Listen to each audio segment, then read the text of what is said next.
एक डायनासोर के कपल को दिखाया जाता है जो फार्मर है। उनके 3 अंडे होते हैं जिसमें से अब बच्चे बाहर निकल चुके हैं, लेकिन इनका जो सबसे छोटा बच्चा होता है जिसका नाम आर्लो है वो साइज में सबसे छोटा है। धीरे धीरे वक्त बीतता और अब ये तीनों के तीनों डायनासोर्स बड़े हो गए हैं। आर्लो के दोनों बड़े भाई अपने माँ बाप की खेती में उनकी मदद करते हैं, पर आर्लो ऐसा कुछ भी नहीं कर पाता। वो हर एक चीज से डर जाता है, ना ही वो भारी भारी सामान उठा सकता है। अब आर्लो के माँ बाप इन्हें बताते हैं कि सर्दियां आने वाली है, इसीलिए इन्हें बहुत सारा खाना जमा करना होगा। इन्होंने एक स्टोर रूम बनाया होता है जहाँ पर ये बहुत सारा सर्दियों के लिए खाना जमा कर देते हैं और इसके बाद आर्लो के माँ बाप अपने फुटप्रिंट उस जगह पर लगाते हैं। हालांकि आर्लो के भाई भी ऐसा करना चाहते हैं और आर्लो के पिता कहते हैं कि तुम्हें इसके लिए इस काबिल बनना होगा। जब तुम कभी ऐसा काम कर लोगे और तुम्हें लगेगा कि तुम यहाँ पर फुटप्रिंट लगाने के लायक हो चुके हो तो मुझे बहुत खुशी होगी। यहाँ पर आर्लो के भाई और बहन आज ही ये काम करना चाहते हैं, इसीलिए आर्लो के पिता उन सबको यहाँ पर कुछ न कुछ काम देते हैं और कहते हैं कि अगर तुमने काम को अच्छे से किया तो तुम आज ही फुटप्रिंट लगा सकते हो। अब आर्लो के भाई और बहन सारे कामों को अच्छे से कर लेते हैं, लेकिन आर्लो अपने साइज की वजह से, अपने डरे हुए नेचर की वजह से ऐसा नहीं कर पाता।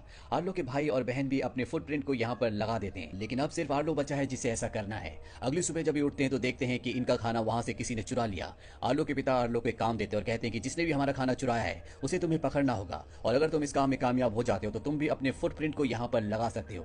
और अब आर्लो किसी भी कीमत पर उस चोर को पकड़ना चाहता है। आर्लो अपने पिता के साथ यहाँ पर उसे पकड़ने के लिए जाल बिछाता है और कुछ ही देर बाद जब आर्लो यहाँ पर अकेला होता है तो वहाँ पर एक जंगली बच्चा आता है जो एक बार फिर से इनका खाना चुराना चाहता है, पर अब वो जाल में फंस चुका है। वो आर्लो से कहता है कि मुझे यहाँ से छोड़ दो। हालांकि आर्लो के पिता ने कहा था कि तुम्हें उसे मारना होगा, लेकिन आर्लो उसे मार नहीं पाता, उसे छोड़ देता है। और जब आर्लो के पिता को बात पता चलती है तो उन्हें बहुत गुस्सा आता है। वो कहते हैं कि तुम्हें डरना छोड़ना होगा और इसके बाद वो आर्लो को अपने साथ ले जाते हैं ताकि उस जंगली बच्चे को पकड़ सके। चलते चलते ये एक घाटी में पहुंच जाते हैं। अब यहाँ पर बिजली चमकना शुरू हो जाती है। आर्लो को बहुत डर लग रहा होता है और अब यहाँ पर बारिश भी होना शुरू हो जाती है। आर्लो के पिता कहते हैं कि हमें घर वापस चलना चाहिए, लेकिन अब नदियों का पानी बहुत ज्यादा बढ़ चुका है। आर्लो के पिता देख लेते हैं, इसीलिए वो आर्लो को उछालकर चट्टान के ऊपर फेंक देते हैं, पर जब वो खुद ऊपर आने की कोशिश करते हैं तभी नदी का बहाव उन्हें अपने साथ बहाकर ले जाता है, जिससे आर्लो के पिता की मृत्यु हो जाती है। इसके बाद आर्लो वापस अपने घर आ जाता है। वो अपने पिता की मृत्यु से बहुत ज्यादा दुखी होता है और एक दिन जब वो काम कर रहा होता है तभी उसे वो जंगली बच्चा एक बार फिर से दिखता है। वो उसे पकड़ने की कोशिश करता है, हालांकि वो उसे पकड़ लेता है, लेकिन अब वो उस बच्चे के साथ नदी में गिर जाता है। नदी के अंदर उसका सर चट्टान से टकराता है जिस वजह से वो बेहोश हो जाता है और जब आर्लो को होश आता है तो नदी के किनारे होता है। इससे पहले कि आर्लो कुछ समझ पाता उसे वही जंगली बच्चा दिखता है जो चट्टान के ऊपर होता है। वो उसका पीछा करते हुए चट्टान के ऊपर जाता है और देखता है कि दूर दूर तक उसे कहीं भी अपने घर का कोई भी निशान नहीं दिख रहा। तभी वो नीचे दोबारा से नदी को देखता है और उसे अपने पिता की याद आती है कि जब भी तुम्हें अपने घर वापस आना हो तो तुम नदी के साथ चलते चलते अपने घर तक वापस आ सकते हो। और अब आर्लो नदी के किनारे चलते चलते घर की तरफ बढ़ने लगता है, लेकिन पत्थरों के ऊपर चलते चलते उसके पैर से खून निकलना शुरू हो जाता है। आर्लो भूखा भी होता है और तभी उसे पेड़ पर कुछ फल दिखते हैं जो कि बहुत ऊपर होते हैं। आर्लो उन तक पहुंचने की कोशिश करता है, लेकिन पत्थर से उसका पैर स्लिप हो जाता है। वो लुढ़कते हुए नीचे आता है और पत्थर के नीचे उसका पैर अब फंस चुका है। आर्लो वहां से निकलने की कोशिश करता है, लेकिन वो निकल नहीं पाता। आर्लो थक हार कर रात को वहीं पर सो जाता है और जब सुबह उसकी नींद खुलती है तो देखता है कि जिस पत्थर के नीचे उसका पैर फंसा था वहां पर मिट्टी खोदकर किसी ने रास्ता बना दिया है ताकि वो अपना पैर निकाल सके। वहां पर उसे उसी जंगली बच्चे के छोटे छोटे पैरों के निशान दिखते हैं, जिससे आर्लो समझ जाता है कि ये काम उसी जंगली बच्चे ने किया है जो उनका खाना चुराया करता था। अब वो बच्चा आर्लो के सामने आ जाता है। दरअसल वो उसके लिए यहाँ पर एक जंगली लिजर्ड लेकर आया होता है, लेकिन उसे नहीं पता होता कि आर्लो एक शाकाहारी डायनासोर है। पर जब आर्लो उसे नहीं खाता तो वो समझ जाता है और इसके बाद वो उसके लिए वही बेरीज लेकर आता है जिसे आर्लो खाना चाहता था, जिन्हें देखते ही आर्लो खा जाता है। पर अभी उसकी भूख नहीं मिटी होती, इसीलिए वो जंगली बच्चा आर्लो को उस जगह ले जाता है जहाँ पर उन बेरीज का एक बहुत बड़ा पेड़ है। लेकिन जब आर्लो उसकी तरफ बढ़ रहा होता है तो जंगली बच्चा उसे रोकता है, पर आर्लो रुकता नहीं है और बेरीज खाने लगता है। दरअसल इस पेड़ पर एक बहुत बड़ा सांप होता है जो आर्लो के ऊपर हमला कर देता है और वो जंगली बच्चा उस सांप से लड़ता है और उसे हरा देता है, जिससे वो सांप यहाँ से भाग जाता है। अब आर्लो और इस जंगली बच्चे के बीच में दोस्ती हो चुकी है। ये दोनों लगातार आर्लो के घर की तरफ बढ़ने लगते हैं और जब रात हो जाती है तो ये एक जगह आराम करने का फैसला करते हैं। आर्लो अपनी पूंछ से उस जगह को साफ करता है तो वहां से बहुत सारी फायरफ्लाइज उड़ती हैं, जिसे देखकर उसे अपने पिता की याद आती है, क्योंकि जब वो अपने पिता के साथ था तब भी उसने इसी तरह की फायरफ्लाइज देखी थी। और अब आर्लो वहां बैठकर जमीन पर 5 लकड़ियों को खड़ा करता है और जंगली बच्चे को समझाने की कोशिश करता है कि ये मेरा परिवार है। और इसके बाद वो सबसे बड़ी लकड़ी को हटा देता है, जिसका मतलब ये है कि वो जंगली बच्चे को ये बता रहा है कि उसके पिता अब इस दुनिया में नहीं रहे। ये देखने के बाद जंगली बच्चा भी 3 लकड़ियों को खड़ा करता है और इसके बाद वो 2 बड़ी लकड़ियों को हटा देता है। आर्लो समझ जाता है कि उसने अपने माँ और बाप दोनों को ही खो दिया है और अब वो इस दुनिया में अकेला है। वो जंगली बच्चा भी आर्लो की तरह उदास हो जाता है और इसके बाद ये एक दूसरे के साथ सो जाते हैं। अगली सुबह जब ये उठते हैं तो नदी के रास्ते आगे बढ़ना शुरू करते हैं, पर तभी एक बार फिर से तूफान आ जाता है। नदी का पानी बहुत ज्यादा बढ़ जाता है। आर्लो बुरी तरह से डर जाता है, इसीलिए वो यहाँ से भागना शुरू कर देता है। भागते भागते वो एक पेड़ के नीचे आता है और वहीं पर छुप जाता है। जब तूफान पूरी तरह से शांत हो जाता है तो आर्लो देखता है कि वो नदी से बहुत दूर आ चुका है।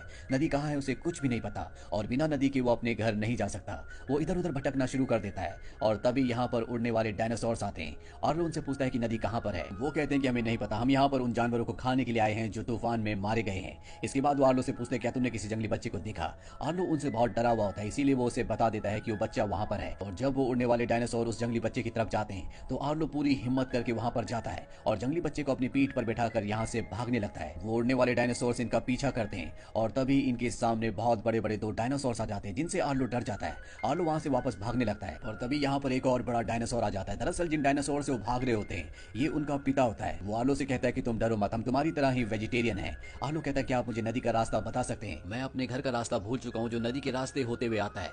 वो डायनासोर कहता है कि मेरी भैंसों का झुंड खो गया है। आर्लो कहता है कि मेरे साथ जो जंगली बच्चा है ये सुनकर तुम्हारी भैंसों के झुंड को ढूंढ सकता है। और इसके बाद ये उस जगह तक पहुंच जाते हैं जहां पर इस डायनासोर की भैंसों का झुंड होता है। वो डायनासोर कहता है कि यहाँ पर मेरी भैंसों को चुराने वाले भी हैं, तुम्हें मेरा काम करना होगा। भैंसों के बीचों बीच जो पत्थर है तुम्हें उस पर खड़े होकर चिल्लाना होगा। और अब आर्लो और वो जंगली बच्चा उस जगह पहुंच जाते हैं। आर्लो यहाँ से चिल्लाने की कोशिश करता है लेकिन उसके मुंह से आवाज ही नहीं निकलती और तभी जंगली बच्चा उसके पैर पर काट लेता है जिससे आर्लो जोर से चिल्लाता है। और तभी वो सब के सब जिन्होंने भैंसें चुराई थी वो बाहर आकर इन पर हमला करने लगते हैं। और इससे पहले कि वो इन पर हमला करते बड़ा डायनासोर और उसके बच्चे इन सब को पकड़ लेते हैं। डायनासोर को उनकी भैंसें मिल चुकी है, ये सब के सब यहाँ से निकल जाते हैं। रात आर्लो और वो जंगली बच्चा इन्हीं डायनासोर के साथ आग के किनारे बैठकर बिताता है। आर्लो कहता है कि मेरे पिता बहुत ज्यादा बहादुर थे, उन्हें कभी डर नहीं लगता था। तभी वो बड़ा डायनासोर कहता है कि डर सबको लगता है लेकिन तुम्हें ये पता होना चाहिए कि तुम्हें अपने डर पर काबू कैसे करना है। और अगली सुबह बड़ा डायनासोर अपनी भैंसों और अपने बच्चों के साथ आर्लो और जंगली बच्चे को लेकर आर्लो के घर की तरफ निकल पड़ता है। ये चलते चलते पहाड़ के इतनी ऊपर पहुंच जाते हैं कि आर्लो का सर बादलों से बाहर निकल जाता है और तभी उसे सामने वो चट्टान दिखती है जो उसके घर के पास है। आर्लो समझ जाता है कि जल्दी वो अपने घर तक पहुंच जाएगा। इसके बाद डायनासोर्स इन्हें यहीं पर छोड़कर वापस निकल जाते हैं और अब आर्लो और जंगली बच्चा दोनों खुशी खुशी चिल्लाते हुए उस तरफ बढ़ने लगते हैं। और जब वो छोटा जंगली बच्चा चिल्ला रहा होता है तभी उसी तरह की आवाज उसे सामने से आती है और जब ये दोनों सामने देखते हैं तो वहां पर जंगली बच्चे की तरह दिखने वाला एक आदमी होता है। दरअसल यही आदमी आवाजें निकाल रहा होता है। जंगली बच्चा उसकी तरफ बढ़ने लगता है लेकिन आर्लो उसे मना करता है और अपनी पीठ पर बैठाकर यहाँ से आगे की तरफ बढ़ चलता है। और तभी वहां पर उड़ने वाले डायनासोर जो पहले भी जंगली बच्चे को मारना चाहते थे वो वहां पर आ जाते हैं। वो जंगली बच्चे को पकड़ लेते हैं। हालांकि आर्लो उसे बचाने की कोशिश करता है लेकिन वो डायनासोर उसे अपने साथ उड़ाकर ले जाते हैं। आर्लो चट्टान से नीचे गिर जाता है और पेड़ की लताओं में फंस जाता है। पर तभी वहां पर उसे एक बहुत बड़े डायनासोर का साया दिखता है और ये और कोई नहीं बल्कि उसके पिता होते हैं जिन्हें देखकर वो खुश हो जाता है। आर्लो अब उन लताओं से आजाद हो चुका है। वो अपने पिता के पीछे पीछे जाने लगता है। दरअसल उसके पिता उसे वापस घर ले जा रहे होते हैं और तभी आर्लो देखता है कि जमीन पर यानी कि मिट्टी पर उसके पैरों के निशान तो बन रहे हैं लेकिन उसके पिता के पैरों के निशान नहीं बन रहे। दरअसल उसे सिर्फ अपने पिता के विजन्स दिख रहे होते हैं। वो उन्हें कहता है कि वो घर जाने से पहले अपने दोस्त जंगली बच्चे को छुड़ाना चाहता है। उसके पिता को अपने बेटे पर गर्व होता है और अब आर्लो उस तरफ बढ़ चलता है जहां पर उड़ने वाले डायनासोर उस जंगली बच्चे को ले गए हैं। आर्लो देखता है कि नदी के किनारे वो डायनासोर उस जंगली बच्चे को खाने की कोशिश कर रहे हैं लेकिन वो पेड़ के अंदर चला गया होता है, वहां पे छुपा होता है।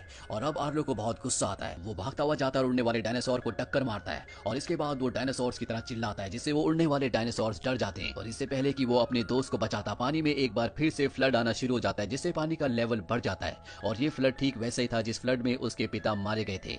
लेकिन अब आर्लो अपने दोस्त को बचाना चाहता है इसीलिए वो अपनी जान की परवाह किए बगैर पानी में कूद जाता है और इससे पहले कि फ्लड जंगली बच्चे से टकराता वो उसे पकड़ लेता है। ये दोनों के दोनों ऊपर झरने से नीचे गिर जाते हैं लेकिन आर्लो ने उस जंगली बच्चे को बचा लिया है। वो उसे किनारे पर ले आता है। आर्लो ने जंगली बच्चे की जान बचा ली है और अब ये दोनों के दोनों आर्लो के घर की तरफ बढ़ने लगते हैं। और तभी वो केवमैन जो पहले भी इनके सामने आया था वो एक बार फिर से इनके सामने आ जाता है। जंगली बच्चा भागते हुए उसके पास जाता है। वो केवमैन उसे अपने गले से लगा लेता है। यहाँ पर उस केवमैन की फैमिली भी होती है।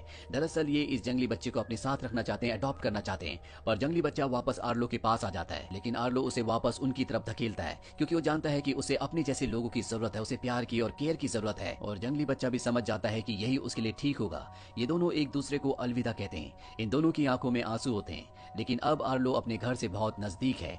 जल्दी वो अपने घर पहुंच जाता है जहां पर वो अपनी मॉम और भाई बहन को देखकर बहुत खुश होता है। हालांकि अब इनके पिता इनके साथ नहीं है पर फाइनली आर्लो अपने घर पहुंच चुका है। आर्लो की मॉम कहती है कि तुमने बहुत बहादुरी का काम किया है, तुमने एक बहुत लंबा सफर तय किया है। तुम्हारे पिता चाहते थे कि तुम हमेशा से एक बहादुर बनो और तुमने उनका सपना पूरा कर दिया। इसीलिए अब तुम्हें भी हक है कि तुम वहां पर अपना पैर का निशान लगाओ जहां पर हमारे पूरे परिवार का है। और इसके बाद आर्लो अपनी मॉम और डैड के पैर के निशान के बीच में अपने पैर का निशान भी लगा देता है। और इसी के साथ ये कहानी, ये फिल्म यहीं पर खत्म हो जाती है। ये फिल्म ईयर 2015 में रिलीज हुई थी। IMDb पर इसकी रेटिंग है 6.7। उम्मीद करते हैं कि ये कहानी आपको पसंद